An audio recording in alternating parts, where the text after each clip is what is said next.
السلام علیکم ورحمۃ اللہ وبرکاتہ۔ میں ہوں آپ کا دوست، آپ کا میزبان یاسر خان زادہ۔ ناظرین، آج میں صرف اور صرف وادی نیلم کی سیاسی قیادت اور prime minister of Azad Kashmir جناب انوار الحق چودھری صاحب سے مخاطب ہوں۔ جناب میاں عبد الوحید ایڈوکیٹ صاحب اور جناب شاہ غلام قادر صاحب، پرائم منسٹر آف آزاد ریاست جموں کشمیر جناب چودھری انوار الحق صاحب، جناب آپ سے میرے چند سوال ہیں۔ کیا آپ جو نیلم کے دورے کرتے ہیں، کیا آپ نے یونین کونسل دودھنیال وارڈ 03 بنتل گاؤں کا بھی آپ نے کبھی دورہ کیا ہے؟ جناب آپ نے وہاں کے لوگوں کا حال احوال کبھی پوچھا ہے؟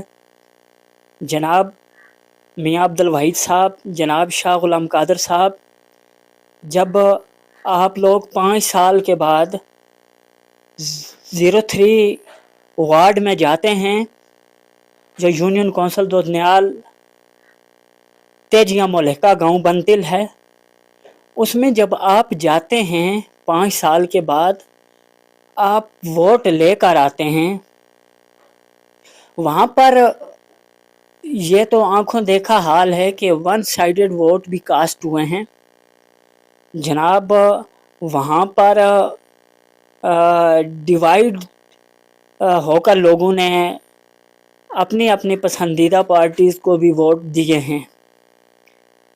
جناب وہاں پر آپ لوگوں کے ذہن میں ایک ہی بات ہے کہ کالے پائپ پانی والے لوگوں کو دیے جائیں اور یہ چھوٹی موٹی سکیمیں دے کر اپنے ووٹ لیے جائیں۔ میں جناب والا سے گزارش کروں گا کہ جناب اب چھوٹی موٹی سکیموں سے آپ کا نظام نہیں چلنے والا۔ جناب والا وہاں پر چھوٹے چھوٹے بچے جو تقریباً 3 سے 4 کلومیٹر بلکہ اس سے بھی زیادہ 4.5-5 کلومیٹر روزانہ صبح شام پیدل سفر طے کر کے گورنمنٹ ہائی اسکول تیجیاں میں پڑھنے آتے ہیں۔ جناب والا میں آپ سے یہ گزارش کروں گا کہ وہاں پر مڈل سکول نہیں دیا جا سکتا، وہاں پر جو پرائمری سکول ہے اس کو اپ گریڈ نہیں کیا جا سکتا۔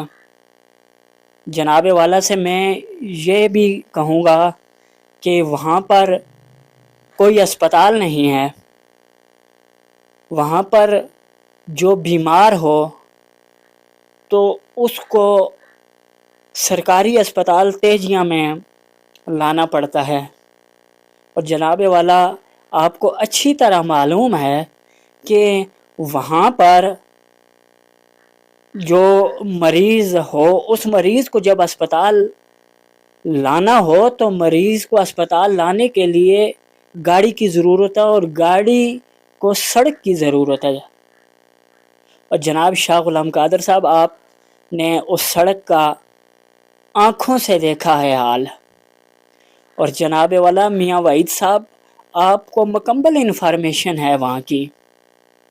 اور جناب چودھری انوار الحق صاحب آپ سے کہوں گا کہ آپ اس وقت ایک اسٹیٹ کے پرائم منسٹر ہیں، آپ کی ذمہ داری ہے کہ آپ اپنی اسٹیٹ کی غریب عوام کو دیکھیں کہ عوام کس جگہ پہ تکلیف میں ہے۔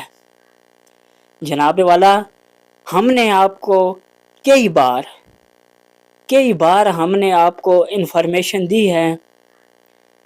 میں نے اپنے فیس بک پیج پہ بھی یوٹیوب پہ بھی میں نے آپ کو کئی بار انفارمیشن دی ہے اور میں نے اپنے اخبار کے ذریعے بھی آپ تک انفارمیشن دی ہے۔ تو جناب والا اگر ہم صحافی ہیں